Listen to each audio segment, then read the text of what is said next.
Giraffes Can't Dance by Giles Andre and illustrated by Guy Parker Reese.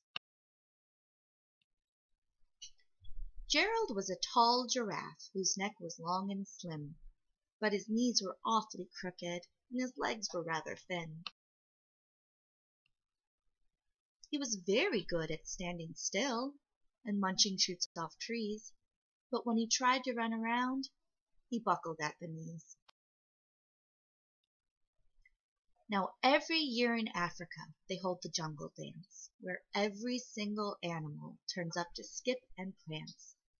But this year when the day arrived, poor Gerald felt so sad, because when it came to dancing, he was really very bad.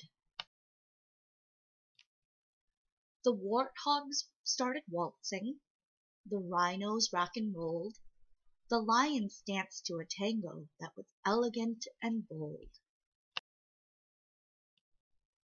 The chimps all did a cha-cha with a very Latin feel, and 8 baboons then teamed up for a splendid Scottish reel. Gerald swallowed bravely as he walked toward the floor, but the lions saw him coming, and they soon began to roar. "Hey, look at clumsy Gerald," the animals all sneered. "Giraffes can't dance, you silly fool. Oh, Gerald, you're so weird." Gerald simply froze up. He was rooted to the spot. "They're right," he thought. "I'm useless. Oh, I feel like such a clot." So he crept off from the dance floor and he started walking home. He'd never felt so sad before, so sad and so alone. Then he found a little clearing and he looked up at the sky.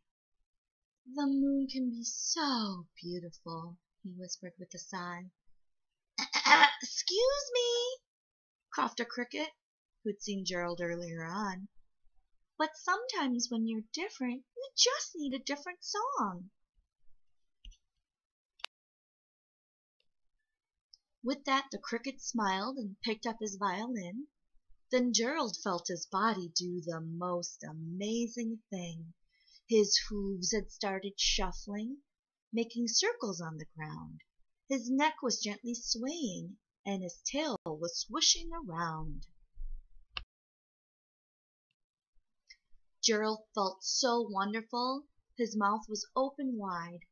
"I am dancing! Yes, I'm dancing! I am dancing!" Gerald cried. He threw his legs out sideways and he swung them everywhere, and then he did a backward somersault and leapt up in the air. Then one by one each animal who'd been there at the dance arrived while Gerald boogied on and watched him, quite entranced. They shouted, "It's a miracle! We must be in a dream. Gerald's the best dancer that we've ever seen." "How did you learn to dance like that? Please, Gerald, tell us how." But Gerald simply twirled around and finished with a bow. Then he raised his head and looked up at the moon and stars above. "We all can dance," he said, "when we find music that we love." For Nora and Connor.